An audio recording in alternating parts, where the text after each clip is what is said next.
Hello friend, સ્વાગત છે તમારું મારી યુટ્યુબ ચેનલમાં। આજે આપણે વધેલી રોટલીના પાત્રા બનાવીશું। એકદમ ટેસ્ટી અને ચટપટા પાત્રા બનાવીશું। આ રેસીપી જોઈ તમે ક્યારે પણ રોટલીને ફેંકશો નહીં અને રોટલીનો ઉપયોગ કરી આ રીતે નવી નવી રેસીપી બનાવશો। તો ચાલો જોઈ લઈએ વધેલી રોટલીના પાત્રા કેવી રીતે બનાવવા। તો મારે અહીંયા રોટલી બપોરની વધી ગઈ છે, તો લગભગ મારે અહીંયા 6 થી 7 નંગ જેટલી રોટલી વધી છે। તો આપણે આ જ રોટલીનો ઉપયોગ કરી અને પાત્રા બનાવીશું। પાત્રા બનાવવા માટે સૌપ્રથમ આપણે બેટર બનાવી લઈશું। તો બેટર માટે મેં અહીંયા 1.5 કપ જેટલો બેસન લીધો છે। તો બેસનથી જ આપણે આ ગોલ બનાવીશું। તો એમાં આપણે મીઠું, હળદર અને લાલ મરચું પાવડર એડ કરી દઈશું। અહીંયા આપણે 1 ચપટી જેટલો અજમો એડ કરીશું, થોડો એને મસળીને એડ કરીશું તો એનો ફ્લેવર એવો સારો આવશે। હવે આપણે 1 ચમચી જેટલો અહીંયા ધાણા જીરું પાવડર એડ કરીશું। 1 ચમચી મેં અહીંયા મરચાંની પેસ્ટ એડ કરી છે। 1 ચમચી દળેલી ખાંડ એડ કરીશું। અડધા લીંબુનો રસ એડ કરી દઈશું અને સરસ રીતે મિક્સ કરી લેવાનું છે। અહીંયા લીંબુના રસની જગ્યાએ તમે આંબલીનો પલ્પ હોય તો એ પણ તમે અહીંયા એડ કરી શકો છો। એનાથી આ પાત્રાનો ટેસ્ટ ખૂબ જ સરસ આવે છે, પણ મારી પાસે નથી એટલે મેં અહીંયા લીંબુ એડ કર્યું છે। હવે આપણે થોડું થોડું પાણી એડ કરતા જઈશું અને આપણે બેટર બનાવવાનું છે। બેટર આપણે વધારે પતલું ના થઈ જાય એનું ખાસ ધ્યાન રાખવાનું છે। બેટર પતલું હશે તો તમારી રોટલીના પાત્રા સરસ વળશે નહીં અને તેનો જે વચ્ચેનો લેયર હોય છે તે બરાબર નહીં બને। એટલે બેટરની કન્સિસ્ટન્સી કંઈક આ રીતની રાખવાની છે, તમે જોઈ શકો છો।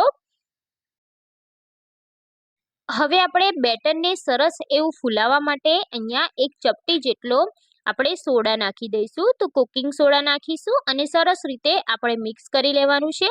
ઓપ્શનલ છે, તમારે નાખવો હોય તો તમે નાખી શકો છો, બાકી સ્કીપ પણ કરી શકો છો, પણ આનાથી આપણું લેયર એકદમ સરસ બને રહેશે। હવે આપણે જે વધી છે રોટલી તે લઈ લેવાની છે અને એમાં આપણે આ રીતે ચમચીની મદદથી બેટરને લગાવી દેવાનું છે। તો બધી જ સાઈડ એકદમ સરસ રીતે બેટરને ચિપકાવી દઈશું, ગુંદરની જેમ ચિપકાવી દઈશું, એટલે આપણા પાત્રા એકદમ સરસ એવા રાઉન્ડ શેપમાં બન્યા રહે। રોટલીની બધી જ સાઈડ મેં બેટર લગાવી દીધું છે, તમે જોઈ શકો છો। મેં આમાં લીલા ધાણા એડ નથી કર્યા, તમારે કરવા હોય તો તમે કરી શકો છો। હવે આપણે આ બેટરની ઉપર આપણે બીજી રોટલી લીધી છે તેને આ રીતે ઊંધી લગાવી દેવાની છે। તો એકદમ હલકા હાથે આપણે તેને ચિપકાવી દઈશું અને ફરી આ રોટલી ઉપર પણ આપણે બેટર લગાવી દેવાનું છે। જે રીતે આપણે પહેલી રોટલી પર લગાવ્યું સેમ એ જ રીતે આપણે લગાવીશું। તો બધી જ સાઈડ સરખું લેયર આવે એ રીતે આપણે બેટર લગાવીશું। જે રીતે આપણે અડવીના પત્તામાં જે રીતે બેટર લગાવીએ છીએ અને તેના રોલ વાળીએ છીએ, સેમ એ જ રીતે આપણે આ રોટલીના રોલ વાળવાના છે। તો અહીંયા મેં બેટર એકદમ સરખું લગાવી દીધું છે। હવે આપણે તેના રોલ વાળીશું। તો આપણે સાઈડની કિનારીથી આ રીતે સ્લાઇડ વાળી દઈશું, પછી આ રીતે રોલ વાળતા વાળતા આપણે ફોલ્ડ કરી દઈશું। તો બિલકુલ હવા ના જાય એનું ખાસ ધ્યાન રાખવાનું અને એકદમ ફિટ આપણે રોલ વાળવાનું છે। જો રોટલી થોડી પણ ઢીલી રહી જશે તો રોલ બરાબર નહીં વળે, તો આ પાત્રા સરખા નહીં બને। તો અહીંયા તમે જોઈ શકો છો એકદમ સરખી રીતે મેં ચિપકાવી દીધું છે। હવે આપણે આને કાળાવાળા વાસણમાં રાખવાનું છે, જેથી આપણે સ્ટીમ કરવાનું છે। તો આ રીતનું વાસણ આપણે લઈ લીધું છે, તેને આપણે તેલ લગાવી ગ્રીસ કરી લઈશું અને પછી આપણે જે રોલ બનાવ્યો છે તેને આ રીતે રાખી દેવાનો છે।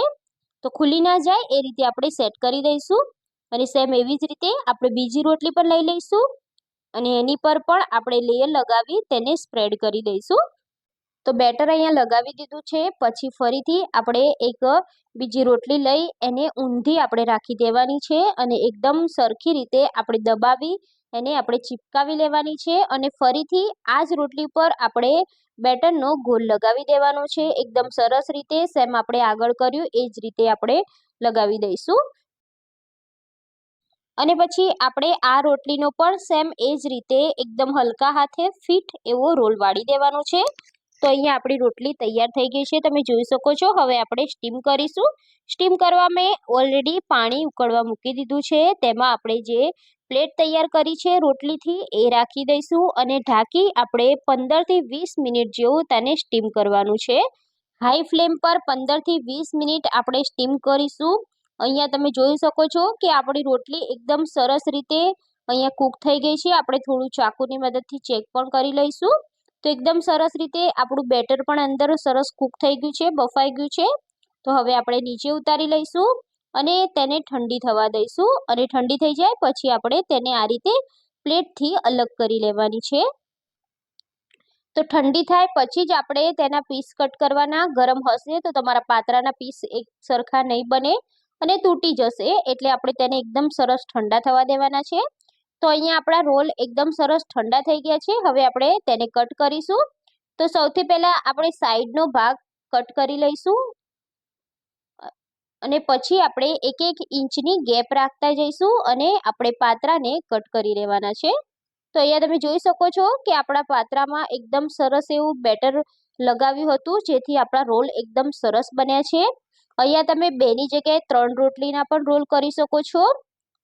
તો આપણે 1-1 ઇંચની ગેપ રાખી બધા જ રોટલીના આપણે ટુકડા કરી લઈશું. તો અહીંયા મેં રોટલીના ટુકડા કરી લીધા છે. હવે આપણે તેને વઘારવાના છે. તો વઘારવા માટે આપણે સૌપ્રથમ એક કઢાઈ લેવાની છે. તેમાં આપણે 5 થી 6 ચમચી જેટલું તેલ લેવાનું છે. આમાં તેલનું પ્રમાણ થોડું વધારે રાખવાનું, કેમ કે આ પાત્રામાં તેલ વધારે જોઈએ છે. હવે આપણે તેમાં 1 ચમચી જેટલી રાઈ એડ કરીશું અને રાઈને સરસ એવી ફૂટવા દેવાની છે. રાઈ સરસ એવી ફૂટી જાય પછી આપણે 1 ચમચી જેટલા સફેદ તલ એડ કરીશું અને સરસ રીતે તેને પણ ફૂટવા દેવાના છે. પછી આપણે લીલા મરચાં એડ કરી દઈશું. અહીંયા તમારે મીઠા લીમડાના પાન એડ કરવા હોય તો તમે કરી શકો છો. હવે આપણે મરચાં થોડા સતળાઈ જાય પછી આપણે જે રોટલીના પાત્રા બનાવીને રાખ્યા છે તે એક કરી આપણે તેને ગોઠવી દેવાના છે. અહીંયા ગેસની ફ્લેમ આપણે અહીંયા સ્લો રાખવાની છે, જેથી આપણા પાત્રા બળી ના જાય. અને એક કરી આપણે બધા જ પાત્રાને ગોઠવી દઈશું. હલકા હાથે આપણે આ પાત્રાના રોલને ખુલી ન જાય એ રીતે જ તેને સેટ કરીશું. તો તમારે આ પાત્રાના રોલને જો તળવા હોય તો તમે આને તળી શકો છો. તો હવે આપણે રોલ ગોઠવી દીધા છે. હવે આપણે થોડીક વાર તેને થવા દેવાના છે. થોડીક વાર થાય પછી આપણે હલકા હાથે તેને આ રીતે સાઈડ ચેન્જ કરતા જવાનું છે. જેમ જેમ આ રોલ નીચેથી શેકાતા જશે પછી એ ક્યારે પણ તૂટશે નહીં. અને ઉપરના રોલને આપણે નીચે તરફ કરતું જવાનું છે અને કડક થાય ત્યાં સુધી આપણે તેને આ રીતે ફ્રાય કરી લેવાના છે. તો બધા જ રોલને આપણે સરસ કડક કરી લીધા છે. હવે આપણે તેને સર્વિંગ પ્લેટમાં કાઢી લઈશું. તો અહીંયા તમે જોઈ શકો છો આપણા પાત્રા બનીને તૈયાર થઈ ગયા છે. ગરમા ગરમ જ આ રોટલીના પાત્રાને આપણે સર્વ કરીશું. તો તમને આ રોટલીના પાત્રાની રેસીપી કેવી લાગી એ મને કમેન્ટ કરી જણાવજો. અને આવી જ વધેલી રોટલીના નાસ્તાની રેસીપી મારી ચેનલ પર આપેલી છે, તમે ત્યાંથી પણ જોઈ શકો છો. અને મારી ચેનલ પર નવા હોય તો મારી ચેનલને સબસ્ક્રાઈબ કરી દેજો. વિડીયો ગમ્યો હોય તો તમારા ફ્રેન્ડ સાથે શેર કરી દેજો. ચેનલને સબસ્ક્રાઈબ કરી દેજો. બાજુમાં બેલ આઇકોન પર ક્લિક કરી લેજો, જેથી નવા રેસીપીના નોટિફિકેશન ફ્રેન્ડ્સ તમને મળી જાય. ફરી મળીશું ફ્રેન્ડ્સ આપણે નવી રેસીપી સાથે. જય શ્રી કૃષ્ણ.